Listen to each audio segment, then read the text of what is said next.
follow quote-quote Injil, quote-quote Islami, hadis-hadis, dia respect nggak dengan omongan ustadz, omongan pendeta, omongan biksu, dia respect nggak? Karena kalau dia sudah nggak respect sama ustadz, pendeta, biksu, itu berarti sudah ada arogansi dalam dirinya. Dia nggak butuh Tuhan. Tuhan aja nih disepelekan, apalagi kamu gitu. Itu jadi poin penting gitu. Karena apa? Karena kita tidak boleh merasa sudah aman, sudah bersih, sudah lurus, itu tidak boleh. Karena kita harus selalu aware, selalu awas, sehingga kita sadar bahwa setiap orang itu memiliki ujiannya masing-masing, sehingga kita tidak mudah menghakimi. Sekali lagi, moralitas itu adalah urusan pribadi masing-masing dengan Tuhannya, kayak gitu. Ada quote, aku tidak pernah menertawakan maksiat orang lain, entah itu zina, entah itu selingkuh. Aku tidak pernah menertawakan maksiat orang lain karena aku tahu banyak orang berubah menjadi seperti yang mereka tertawakan. Jadi kita nggak boleh jumawa nih, sudah gitu, nggak boleh. Lalu mahasiswa saya,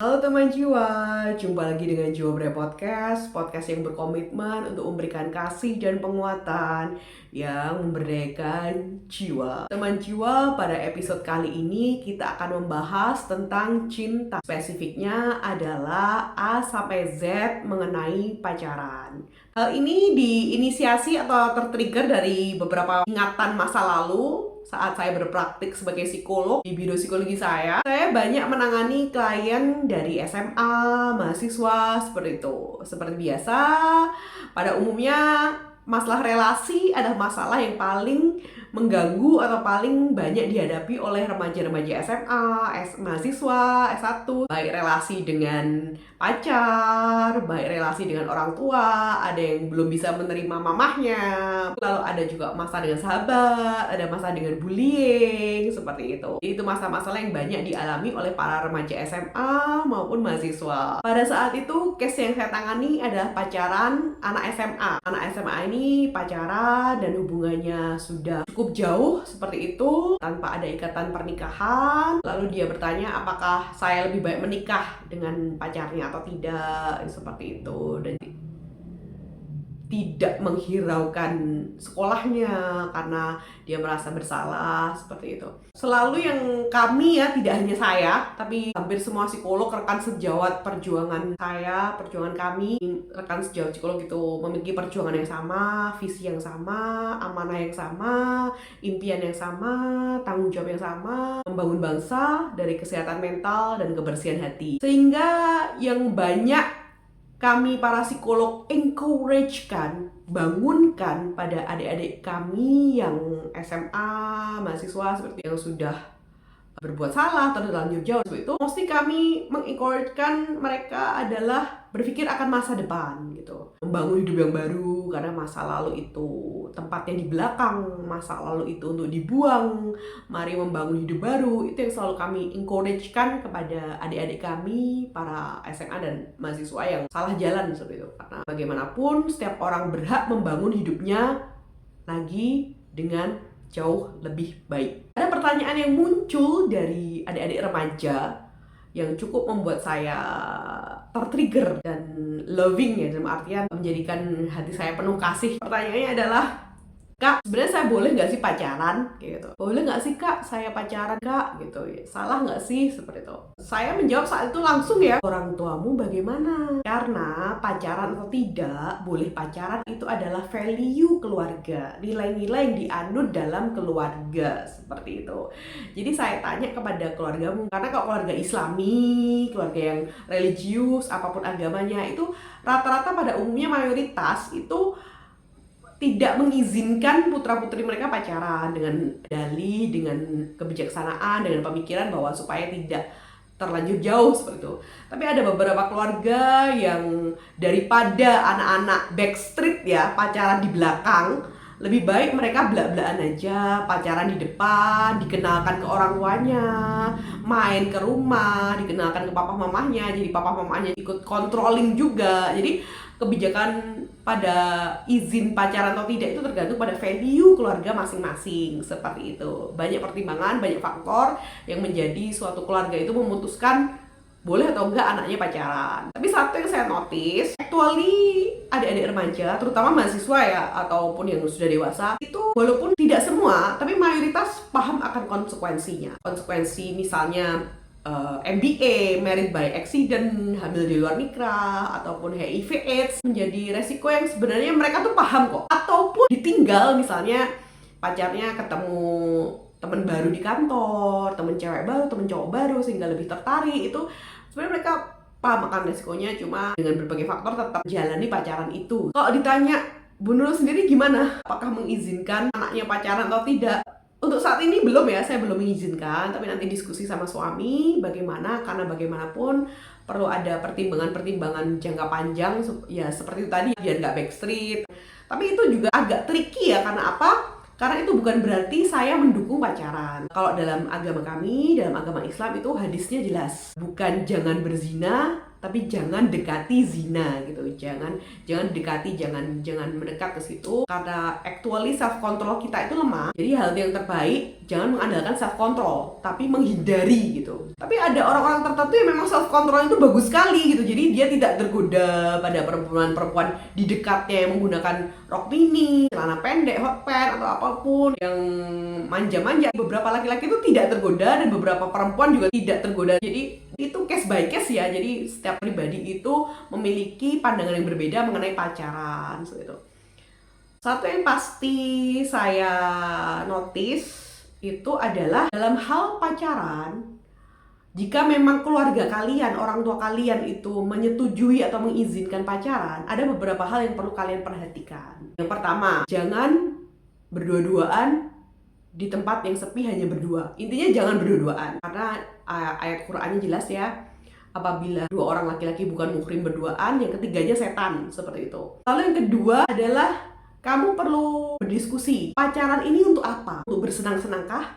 Atau untuk menikahkah? Gitu. Jadi jika memang pacaran itu untuk menikah, maka lakukan persiapan-persiapan untuk pernikahan itu dalam pacaran. Walaupun dalam persiapan pernikahan itu tidak harus pacaran, tapi kalau memang keputusan kalian dan keluarga kalian itu menjalani pacaran, ya manfaatkan itu dengan baik dengan membicarakan visi-visi 3 tahun ke depan seperti apa, 5 tahun ke depan seperti apa, kita dapat uang dari mana, sumber penghasilannya apa. Jadi berdiskusi tentang rencana-rencana masa depan. Jangan sampai pacaran cuma dapat juntrang-juntrung kemana-mana tapi nggak dapat gambaran masa depan seperti itu. Lalu yang perlu diperhatikan saat pacaran adalah manajemen emosinya. Jadi teman-teman jiwa di sini perlu tahu dia emosionalnya seperti apa. Dia kalau marah seperti apa? Banting pintu kah? Banting barang kah? Main tangan kah? Bentak-bentak kah? Ngomel kah? Jadi perlu tahu saat dia emosi itu seperti apa. Lalu yang ketiga adalah bagaimana relasinya dengan keluarganya. Ini penting sekali teman-teman ketahui bersama bagaimana relasinya dengan keluarganya. Orang itu bisa ya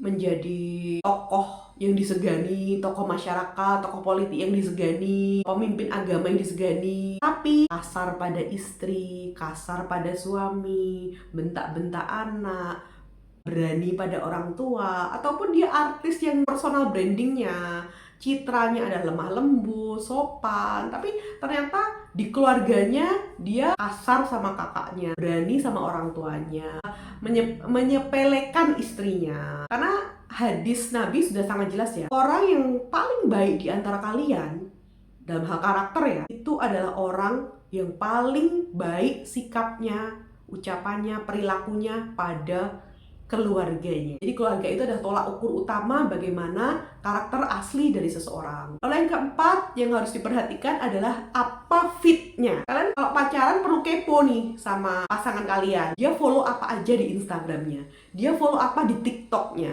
dia follow apa di YouTube-nya. Karena apa? Our fit is our food. Jadi fit kita itu makanan kita. Kalau pasangan kalian misalnya pacar kalian tuh cowok itu memfollow goyang-goyang BUTT seperti itu, goyang-goyang, buka-bukaan seperti itu, dance yang seperti itu, ya itulah yang jadi concernnya, pikirannya, hatinya, isinya ya goyang-goyang BUTT. Jadi jangan heran kalau nanti kalian menikah dia BO, booking online, karena memang konsumsi dia tuh memang dia suka hal-hal seperti itu. Lalu yang kelima yang perlu diperhatikan saat adik-adik itu pacaran, itu bagaimana dia consider you.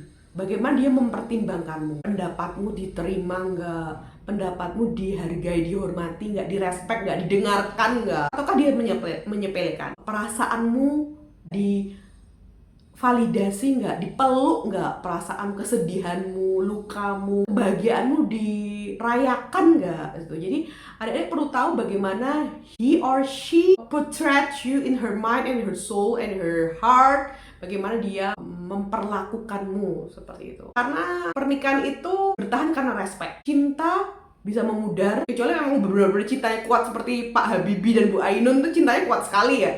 Tapi ada banyak pasangan yang cintanya memudar seiring berjalannya waktu, dan yang membuat bertahan ada respect. Respect pada ikatan suci pernikahan itu sendiri. Lalu yang keenam yang perlu diperhatikan adalah kalian nyambung nggak kalau ngobrol. Karena actually seperti Bang Raditya Dika sampaikan, dan banyak sekali tokoh-tokoh lain sampaikan, John Gray, Mark Manson juga menyampaikan, pernikahan itu intinya pada akhirnya isinya ngobrol. Jadi kok obrolan kalian nyambung nggak? Kecerdasan kalian setara nggak? Point of view kalian kalau diskusi, kalau sharing, kalau bahas ini tuh tektok nggak? Lalu yang terakhir adalah bagaimana pandangannya terhadap Tuhan dan agama, apapun agama kalian. Kalau dalam hal perilaku, misalnya dia ngerokok atau sebagainya, itu urusan pribadi masing-masing ya. Karena saya meyakini seperti Bunda Teresa sampaikan, pada akhirnya itu adalah urusan kita dengan Tuhan kita masing-masing, urusan kalian dengan Tuhan kalian masing-masing. Kita bukan hakim, kita bukan dewa yang maha sempurna yang berhak menghakimi moral orang, perilaku orang. Kita nggak berhak apa-apa. Kita bukan Tuhan. Jadi biarlah urusan hubungan seseorang, ibadahnya, Tuhannya, atau perilakunya itu tanggung jawabnya dengan Tuhan mereka masing-masing. Yang saya maksud di sini bukan ibadahnya atau apanya, bukan, tapi bagaimana dia memandang Tuhan dan agama. Dia respect gak ke Tuhan dan agama? Dia follow quote-quote Injil, quote-quote Islami, hadis-hadis. Dia respect gak dengan omongan ustadz, omongan pendeta, omongan biksu? Dia respect gak? Karena kalau dia sudah nggak respect sama ustadz, pendeta, biksu, itu berarti sudah ada arogansi dalam dirinya. Dia nggak butuh Tuhan. Tuhan aja nih disepelekan, apalagi kamu gitu. Itu jadi poin penting gitu. Karena apa? Karena kita tidak boleh merasa sudah aman, sudah bersih, sudah lurus, itu tidak boleh. Karena kita harus selalu aware, selalu awas, sehingga kita sadar bahwa setiap orang itu memiliki ujiannya masing-masing, sehingga kita tidak mudah menghakimi. Sekali lagi, moralitas itu adalah urusan pribadi masing-masing dengan Tuhannya, kayak gitu. Ada quote, aku tidak pernah menertawakan maksiat orang lain, entah itu zina, entah itu selingkuh.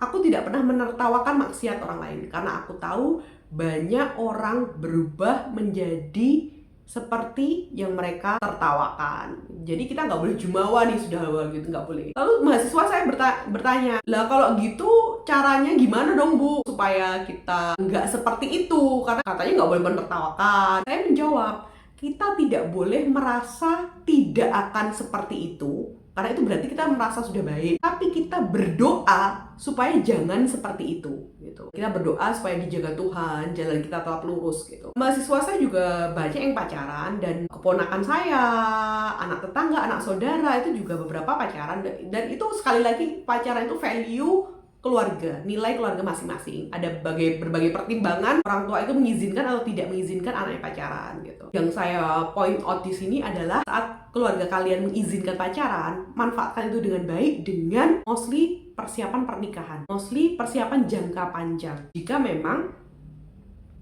muaranya adalah ke situ. Pacarmu sekarang belum tentu menjadi suamimu, belum tentu menjadi istrimu, karena jodoh adalah misteri. Baik teman jiwa, sudah Bu Nurul sampaikan apa yang jadi pertimbangan Bu Nurul dalam sharing case cinta ini. Apabila teman jiwa ingin berkonsultasi, konseling secara online dari seluruh Indonesia, ataupun datang ke kantor Jiwa Berdaya langsung, ataupun bekerja sama untuk seminar, webinar, training di kota kalian masing-masing, di komunitas kalian, organisasi kalian, seperti itu, silahkan klik link yang ada di kolom deskripsi. Salam bertumbuh dan berdaya, salam teman jiwamu.